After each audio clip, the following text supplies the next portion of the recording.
NDC General Secretary calls bluff of agitating flag bearer hopefuls who had boycotted picking of nomination forms, demanding a halt to the process. Johnson Ketia says the party will proceed with or without them. We have to get elections conducted. A leader of the party has to be selected, and that process, we have to do that election. So we still will continue selling the forms. Tonight, one of the aggrieved flag bearer hopefuls and second Deputy Speaker of Parliament, Abang Bagbing, says Johnson Ketia and other NEC executives must step aside from organizing the primaries. We have raised issue about key members of the National Executive Committee who have compromised themselves. They cannot be even. They should recuse themselves. They should step aside. We'll tell you why Mr. Ketia is warning the party to take up the cost of organizing the primaries or forget about the January 19th Congress.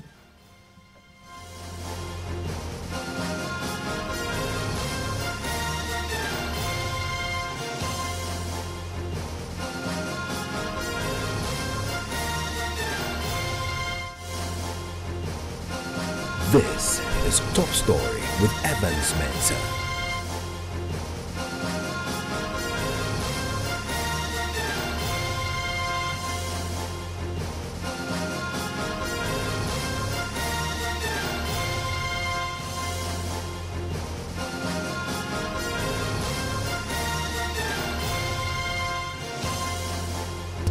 The Top Story is always brought to you by Bond. It's also brought to you by Gasem Cement, the nation builder, Vodafone. The future is exciting, ready, and nationwide. It has now become a full-blown standoff. The National Executive Committee of the NDC on one side and 8 aggrieved flag bearer hopefuls on the other. The 8 aspirants are tonight boycotting the picking of nomination forms, which closes in the next 24 hours, and have demanded an immediate halt to the process. They complain about unreasonable cost of forms and the filing fees, which now stands at a total of 420,000 cedis. They also accuse the General Secretary, the National Chairman, and other members of the NDC National Executive Committee of bias. We will shortly hear from one of the front runners in the flag bearership contest, and second, the Deputy Speaker of Parliament, Abang Bagbing, who is tonight demanding the immediate stepping aside of the accused executive. Well, tonight, the General Secretary of the NDC, Johnson Ketia, who himself has been accused of bias, is calling their bluff. He says the process will not change. I've heard many people complain about our filing fee and so on and so forth.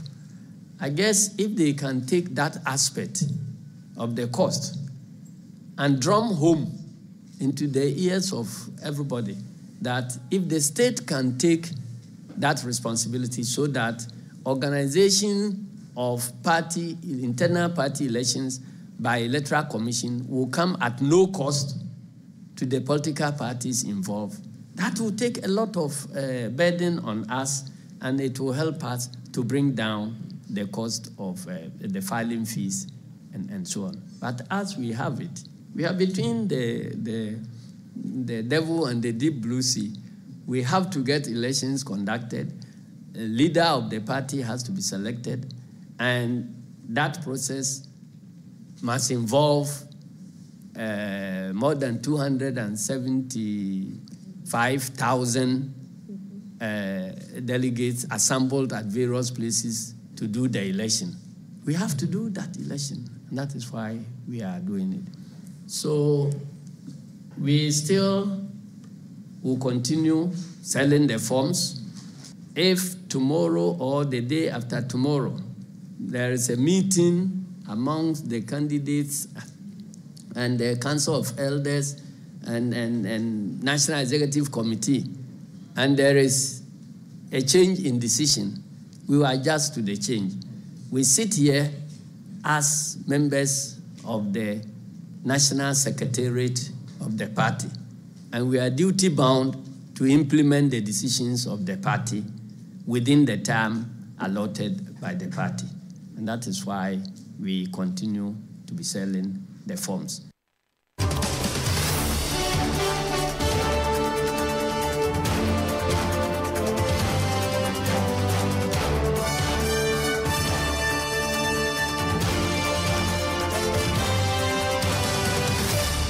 And we've just been joined on the line right now by one of the other front runners in the race, Professor Joshua Alabi. Professor Alabi, thank you for your time here on Top Story.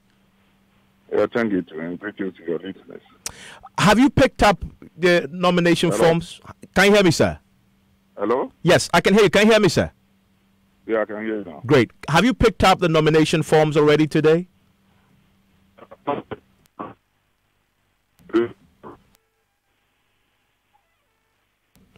Hello, Prof. Hello? Forgive me, we had a slight challenge with the line, but I think we can hear you now. I was asking whether you've picked up the forms already. No. We'll not pick up the forms. We'll be doing that tomorrow. Okay, and so you're ready to pay the 20,000, and once you return it in 10 days, also pay the 400,000. I've had a lot of calls from the grassroots, and the advice to me is to pick up the form for tomorrow and then continue the fight for the 400,000.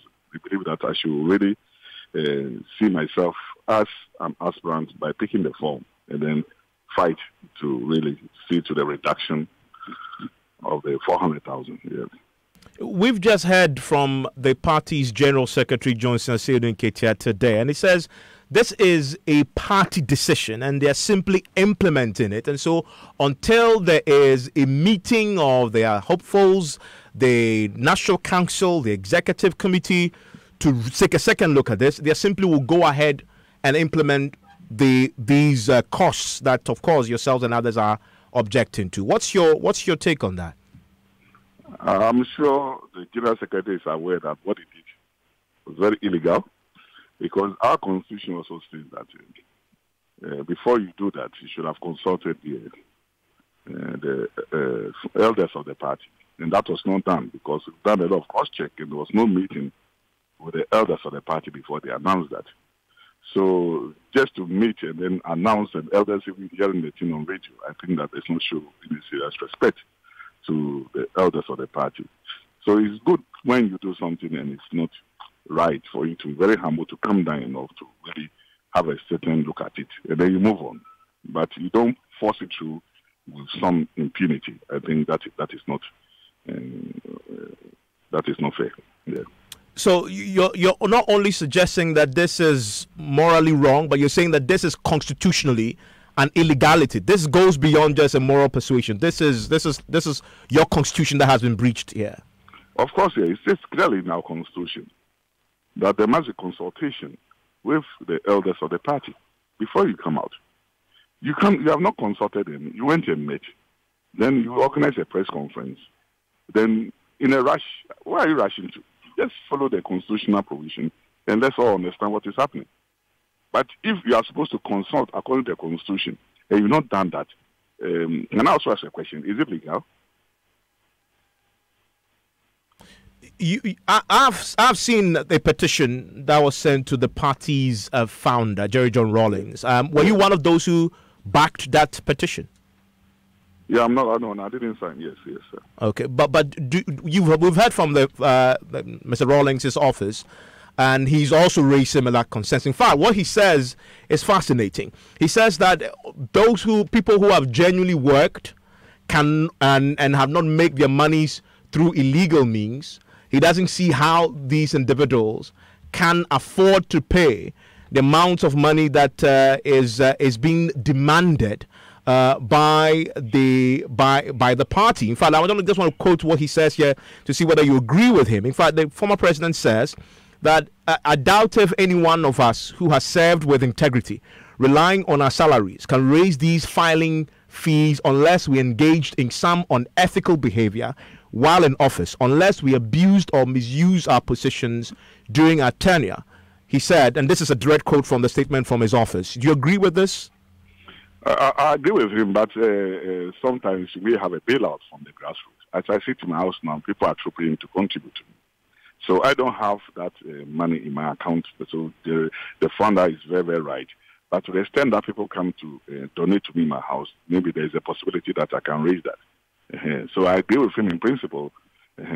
But then once you get the bailout from the grassroots who believe that you have the ideas to lead the party and they don't like to see you kicked out because of money, once they contribute and you make it, then it means that They gave you the money because they want you to contest, and for that matter, maybe you have to go and do exactly that. So yes, I agree with him, except that there might be a bailout from some members of the party, especially the grassroots who are contributing. Yeah. And from where we sit, it appears the hopefuls have a position. Change this. It is illegal.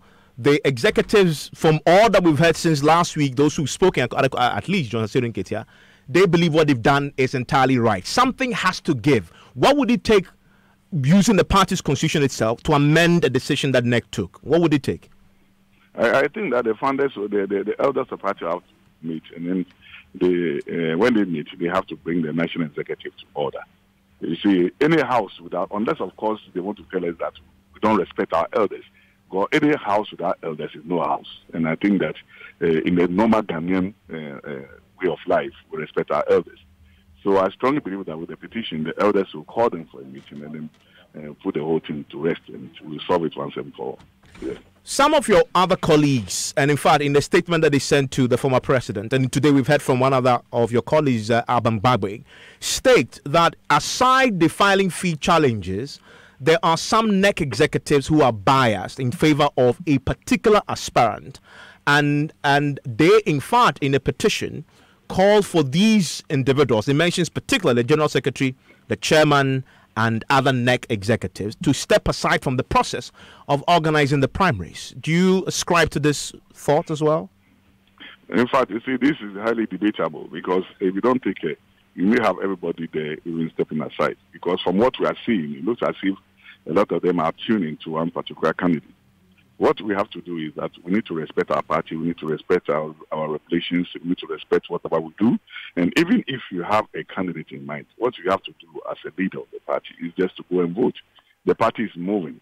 It's moving from one point to a point. I remember doing some time ago during Professor Mills' time, executives were openly campaigning for a candidate. But as we move on and we do corrections, I think we pass that stage. So once you're in that position and people see you as a referee, then even though you may have a team that you support, it's proper for you to really be silent for it and go and vote in the ballot box whatever you want. It's unfortunate we have that. It started before the elections, and after the elections they are doing that. But I see this battle of a battle for the grassroots. We're going to have over 300,000 delegates voting in this election all over the country. And I strongly believe that they know exactly what is happening and will do the right thing. You mentioned they appear to be biased in favor of a particular candidate. Who is this candidate? John Dramani Mahama? I don't know. In all my campaigning, I don't mention names. So maybe if you read through and you believe he's the one, then maybe. But I think that they should do their best to manage this process very well for all of us to believe that we have a very fair election. You have a limited time once you pick tomorrow and pay the 20,000 to get the forms endorsed. 10 days from what I've heard. Is that enough for you? Can you do that within the time? It is not enough, but I'll do my best. It is not enough, and that is one of the issues that I think the petition seems to raise.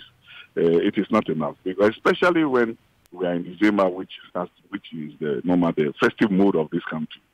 And I believe strongly that if you are able to go through that, the time for you to go around to educate your people, because we are going to ballot, and you will be number one. We need to go around to educate them, and they are telling us that we should use just some few days to do that. I think that is not fair, and that one to need to be reviewed. What are we rushing to?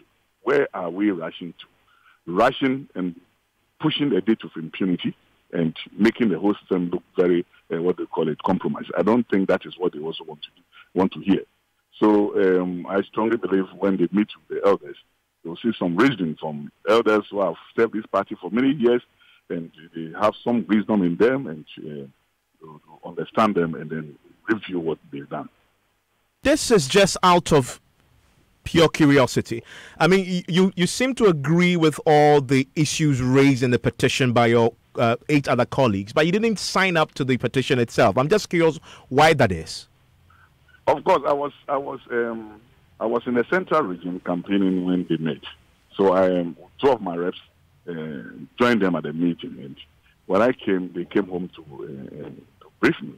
I agree with all, but there was one that I felt that we should look at. It has to do with the threat that we issue, that we will not take picker forms if they don't review that. I think you've seen that one too. I've seen that one too, yes. Yeah, and I believe strongly that when you are petitioning to a senior colleague like the elders of the party, you don't issue threats. You want them to solve this based on the argument that you presented. That shows more respect. To me, that is what I believe in. So once we issue threat, assuming they change it, are we going to say that they change it because of the threat, or they change it because they saw reason in what we did? So I raised that particular one to members that let's move that one out. We shouldn't threaten them. We should just present our case and leave to the elders to meet with them to really review what they've done. But that didn't go through, and I felt that that then I may not be able to part of this, even though I agree with everything. But the threat, I believe you understand what I'm saying. I get the point you're making, yes. And so it's because of that you don't put in threats when you're seeking to resolve a matter. You wait until you hear before. It's like you want somebody to solve something for you, you tie his hand and you tell him that solve it for me. It doesn't show that spirit of love and care. And that was my concern. And I insisted on that, and I was strong on that particular point. But still, they maintain what they want. Members felt that no, it has to be there. And since that is not part of my thinking, and I felt that then with that clause in, I will not sign. But I agree with whatever he said apart from that one. Yeah. Last week, you started the campaign to raise funds, and I got the details of your of the strategy. And people have to send funds a short code *737 *357 hash. Was that in response directly to the 400,000 plus 20,000 that the party said? No, if you check from the bankers, I started this about 3 months ago. So at any point in time, I send it around again to remind people that my short code is there. So if you check, from over 3 months ago, we started in short code, not now. And all is in the process of raising funds to support the Shalabi 2020 bid. So it is not in response to this, but it is in response to my general program of campaign. Yeah. Already, one of your major, rivals have picked up forms today. Of course, they got Asawase executives of the party who came there and said they did raise the funds themselves. They've already paid the 20,000, picked the forms, and former appointees of the NDC government then had come together, 420 of them, contributing 1,000 cedis each to raise the amount required to pay the filing fees. How are you doing in terms of the funds you require to settle this 420,000? Oh, it's going on very well. The grassroots have been calling me and they have been contributing. And some have been coming to my house, some have been sending the money to friends to bring it. So they have not gone anywhere outside my house, but I've raised the money for even the tomorrow fee alone. I've raised people came 5,000, 2,000 in my house. And we will not see a long queue in my house. No, I don't believe in that. But they come, they trip in, and they donate. And I'm very happy. In fact, some members even came to see some of them, and they were the members of my campaign who saw them, and they were very happy. And I think we are going to go with that. And God willing. All these things we are doing, I mean, God knows the winner. And we are doing ours. And I strongly believe that God will give me that grace and favor to win this promise, whatever the case. Yeah. Finally, if the party, the NEC, and as you've heard them express, they do not change your stance and they go ahead with the 10 days, with the 400,000, what happens then, Professor Alabi? What I know is that Professor Alabi will be standing. I'll be contesting. Okay. I'm grateful that you joined us. Professor Joshua Alabi there is one of the 13 aspirants seeking to lead the NDC into the 2020 elections. On the phone lines with us right now is Barbara Asamoah, is the Deputy General Secretary of the NDC. Hello, Mr. Asamoah. Madam Asamoah, thank you for your time here on Top Story. Thank you very much. Before I get you to tell me what you make of the current position and the petitions that we've seen, we are hearing from a leading member of your party, a stalwart, who is also a hopeful, the second Deputy Speaker of Parliament, a long-standing Majority Leader, Alban Bagbin, who today has spoken finally on this matter publicly. He's been speaking to my colleague on Adom FM, Ifya Pokwa, about what he believes to be the party's unreasonableness in setting these rules for the Congress next year? Politics is not business. You see, we don't go into politics to make money. We go into politics to serve the people. If you want to make money, you go into business. That's where you make money. Okay? And money is created by the banking system, the financial sector. And so once you go into politics, you are offering yourself to a society to serve them. And so it's a concern of the society. And so the cost thereby is taken up by the society. And when you form a party, what the party is simply saying that we have a group of Ghanaians who are of like mind, who believe that Ghana should be organized along some way of life, which people say ideology. And so it's the people that come together, take up the task of sponsoring some of them to lead that party to contest in a national contest, to win, and to organize Ghana and Ghanaians along that way of life. So it is not the responsibility of the person that has offered to lead, to sponsor, or take care of the cost thereby. You are aware that even though you are a social democratic party, there's a cost to running a party, and there's a cost to running a presidential election too. So the party is saying that you should be resourceful enough to be able to solicit funds from people. Obama did the same thing and raise money from ordinary people. Why can't you do the same? My sister, everybody knows that that aspect is being done by everybody. You understand? When the party was in operation from 2001 to 2008, I was the minority leader. And the current chairman and the current general secretary, they used to come to my office for me to go around to mobilize resources for them to run the party from 2001 to 2008. All of us going around campaigning are mobilizing money to do so. That is the aspect of the cost that we should take care of. It is not our responsibility to take care of organizing the party activity. That is not what... Because people have said it wasn't fair. We have raised that one too. We said we are prepared to go with the opening statement, where at the opening ceremony he was given the opportunity to talk. That we were prepared to go by.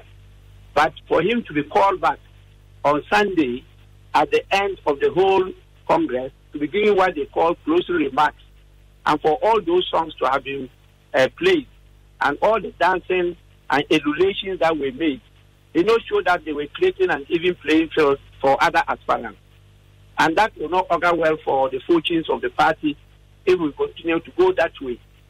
And so, yes, we have raised issue about it, and we have raised issue about key members of the National Executive Committee who have compromised themselves by their speeches on air, particularly radio and TV, and by their conduct.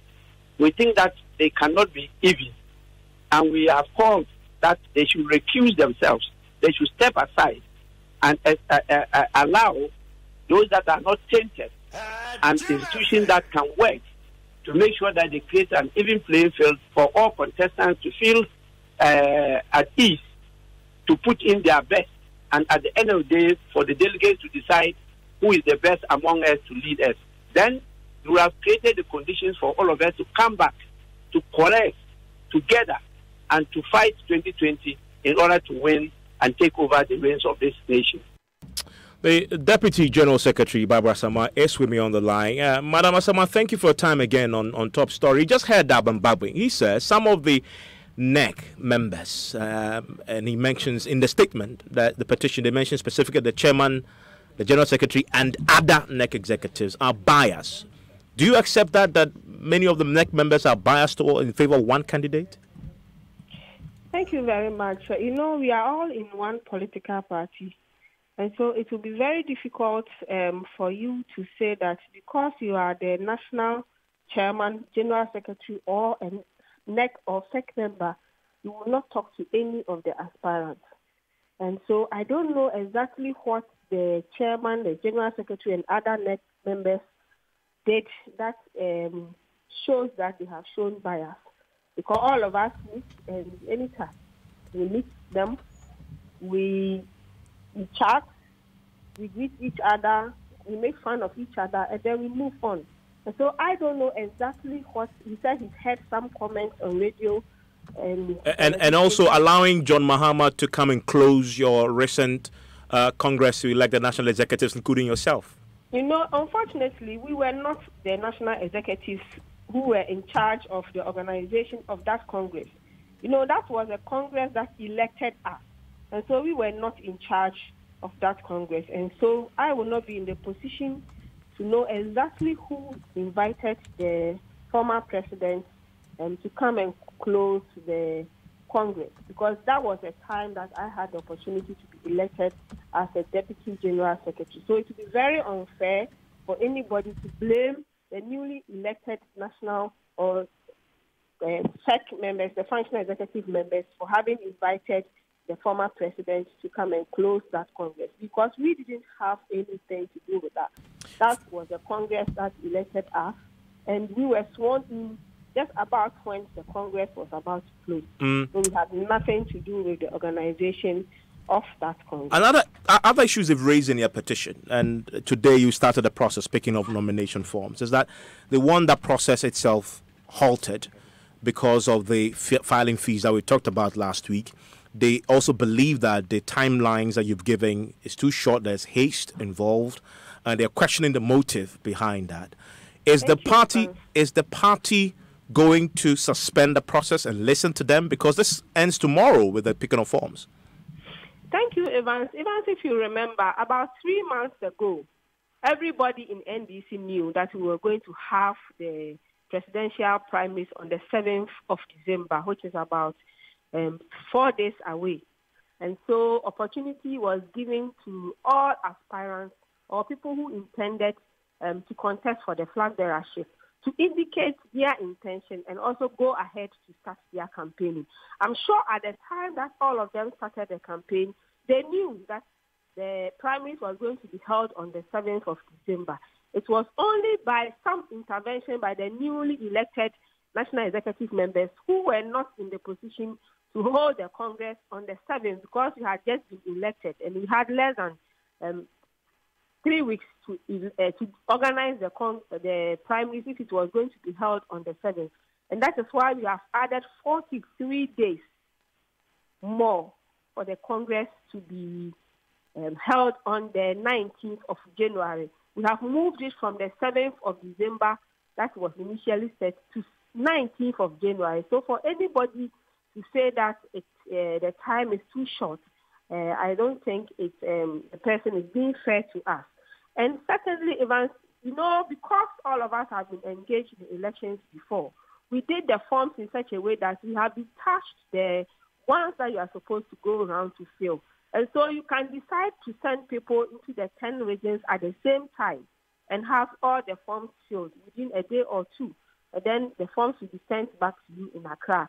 So, for example, you can send 2 or 3 people to every region to go and gather 2 signatures from each constituency, which is not too difficult to do. We also, having contested elections and having done some of these things, we know that 10 days is enough for you to get 2 signatures for each constituency, and that is why you also detach the forms so that you'll be able to separate them, even if you want to do it. So will the party suspend the process or not? Would you do that?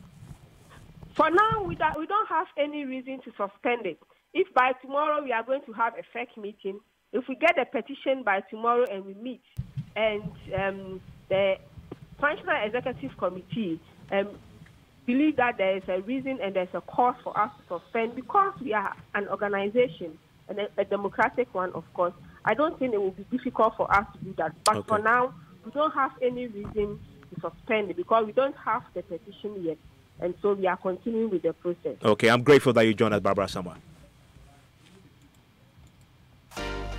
But I thought you said your place was ransacked by thieves a short while ago.